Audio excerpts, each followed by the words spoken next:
What is going on, guys? Welcome back to another video. So today is dyno day. Now I'm pretty nervous, honestly, because I've been struggling with some oil leaks. I think I may have got it figured out. My dash 10 90-degree fitting to the oil pan, the swivel must have had a bad ring in it, or maybe it was over torqued at one point, and that's what's been leaking this whole time. So I went ahead last night and replaced that. I don't know if you can see it, but replaced that.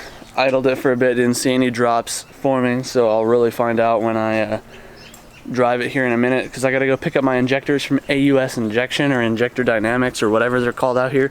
So they cleaned them, I dropped them off. I didn't know the history on my RC 550s, and I just wanted to have them cleaned to be safe since I did get them used. But yeah, let's just I'm gonna get the car off the ground. Obviously I was working on it last night, and then it started raining a little bit, so I threw the tarp over the top and went inside. So I'm gonna get it down on the ground, fired up, and start heading out there. I got dyno appointment at 10. It is I don't know, because I don't have a watch, but I know it's something around 8 o'clock. So I'm gonna go pick up my injectors, get something to drink, get some gas, cruise on down to the dyno.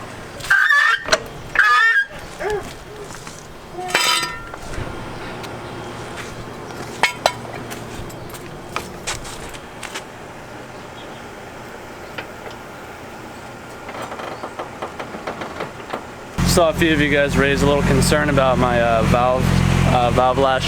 You know how it's kind of ticky. So yeah, I planned on there we go. Planned on doing the valve lash anyway. So before the dyno, which I did. So yesterday after work, my coworker Doug, he's basically like the mechanic guy down at Hassport. So he's like a 30-year Honda Master Tech. So I trust him. His answer to almost everything is, you need a valve adjustment. So he's really good at it. He only charges 20 bucks a pop for us. So I just had him do it super quick, on spot. Now it's nice and quiet, which like I said, guys, I knew that it needed to be done. It was just, I had a lot of things to check off on my list before I got to dyno day, and that was one of them. So let's get going.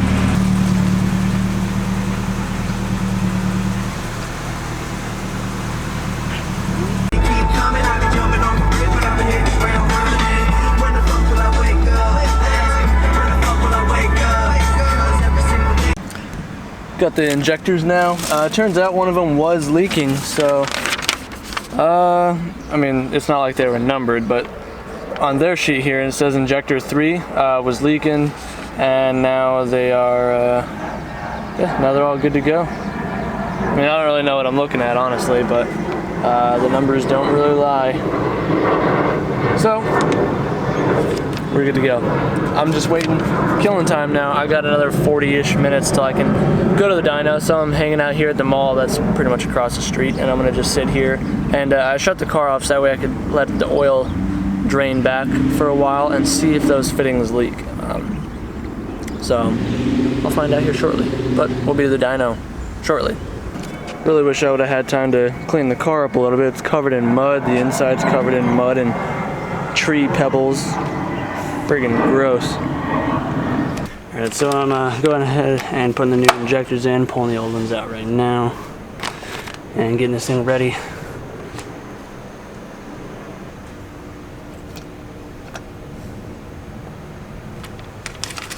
Alright, I got the injectors swapped out now. Somehow tore a brand new O-ring, but I was able to salvage one off of the old injector. So we are set up, we are good to go.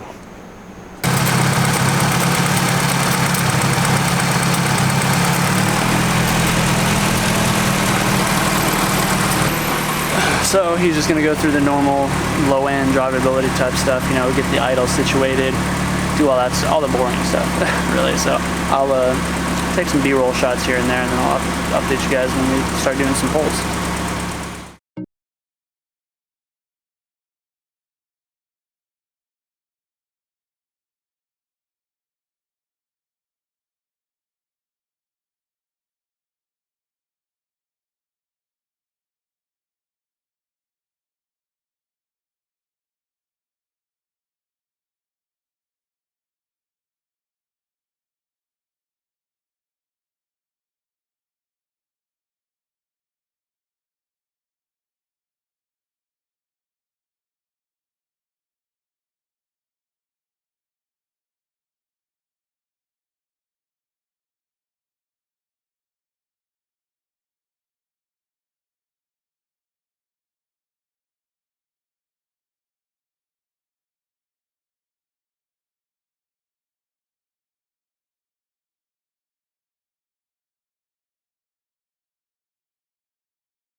So while he's just, you know, messing with the computer, doing the low end stuff still, I'm out here checking out this sweet little race car.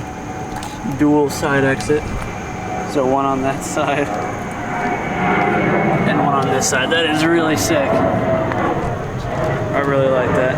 I don't even know what's in this thing, but it looks pretty sick. So the wastegate actuator seems to be pushing about 6.5 psi right now. So if that's what if that's all it's got in it, then that's all it's got in it. I'm not worried about it. So like I said, I'm not going for big power. It is daily driven, and it is a T25 turbo. So not expecting much out of it. I'm just gonna be happy with whatever it is, and I hope you guys are enjoying the video so far.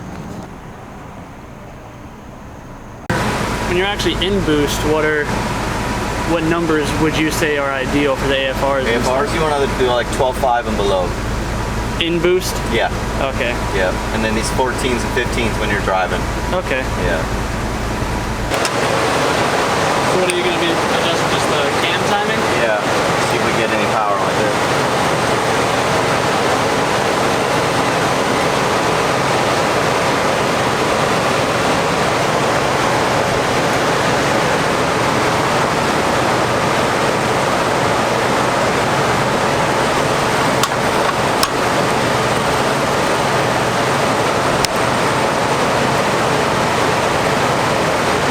So we just mess with the cam timing just a little bit, see if we can squeeze a few more out of it.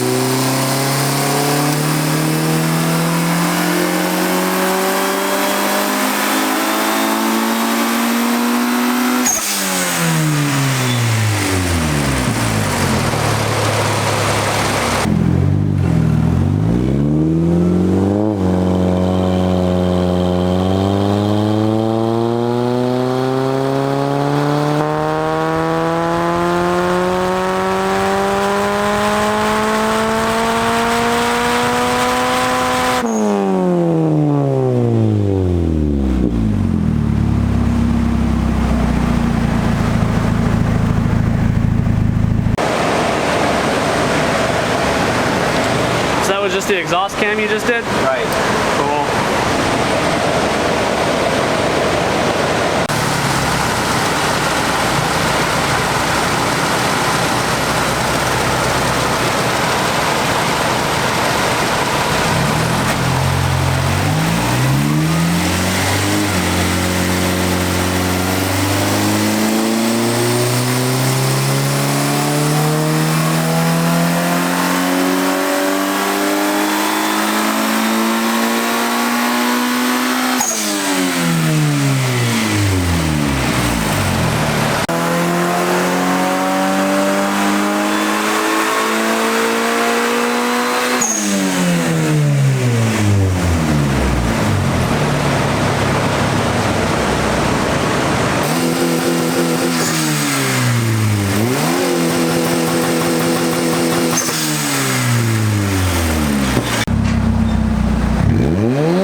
Blow-off valve is so aggressive.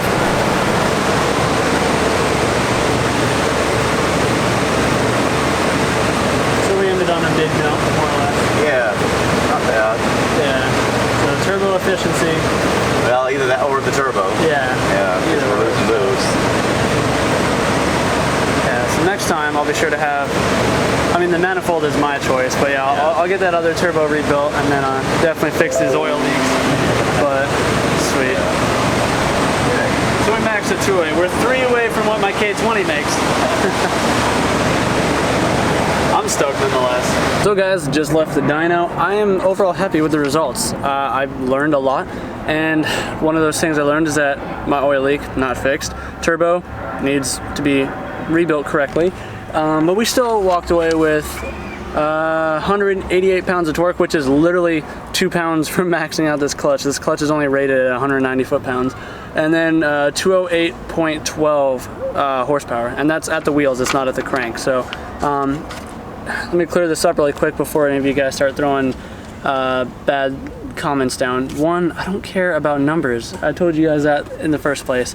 And the second thing is I'm also pretty high up. I think I'm 1,500 feet above sea level. That has a big part of it. The clutch does. The turbo is losing efficiency at about 6250 is when the turbo started losing its efficiency. So it is what it is.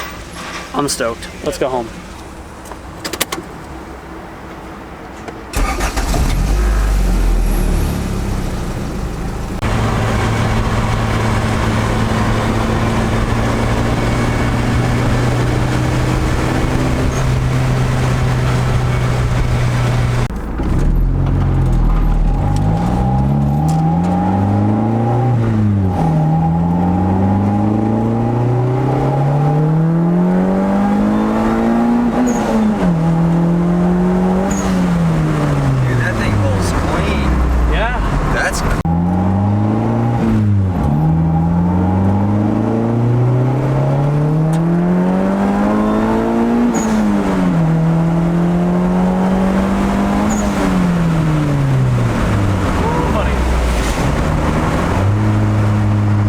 Alright guys, I'm gonna go ahead and end this video here. I'm happy with the car. There is improvements to be made, some things to be fixed, which I will get to, and I will retune it in a couple months, but overall, for the time being, I'm extremely happy because it feels just like the Integra, but with more torque, and it made 3 horsepower less than the Integra. Final numbers were 208 wheel horsepower and 188 torque, so that's, I don't know, 10-15 pounds torque more than the Integra, so that definitely makes a difference when you're actually in the car. But again, it was just stock motor, stock head with adjustable cam gears, 91 octane, 1600 feet above sea level, and a smoking turbo because it was rebuilt incorrectly. So I am happy with these numbers. The car feels great. Low speed drivability is fantastic. Gas mileage, hardly used anything on the way over here, being all highway driving. So I'm stoked. Just got to get this oil leak situated. Pretty sure it's my pan. It's just bad. I probably welded the bung on incorrectly, and I think it's too far gone now. So I'll just get another pan, weld another fitting on. They're only a couple bucks. And once that oil leak is taken care of, then we're all good to go. I can start saving up a little bit, a couple months, just run this till the turbo starts smoking a bunch, and then I'll go ahead and get that other T25 that I have rebuilt, and then change to a better manifold, and then yeah, that's really all I want to do. I'm happy with the car. It's still quick, but it still feels safe. It doesn't feel unbearable. There's a little bit of torque steer, but I don't feel like I'm gonna wreck. So hopefully you guys enjoyed this video. If you did, be sure to like, comment, subscribe. If you're new to the channel, let me kind of know what you guys run. If you guys have similar setups to this, let me know your numbers and whatnot. Like I said, stock block, Garrett T25. Let me know your guys' setups if you run anything close to it. Anyways, guys, do what you love. Forget about the rest. I'll see you in the next video. Peace out.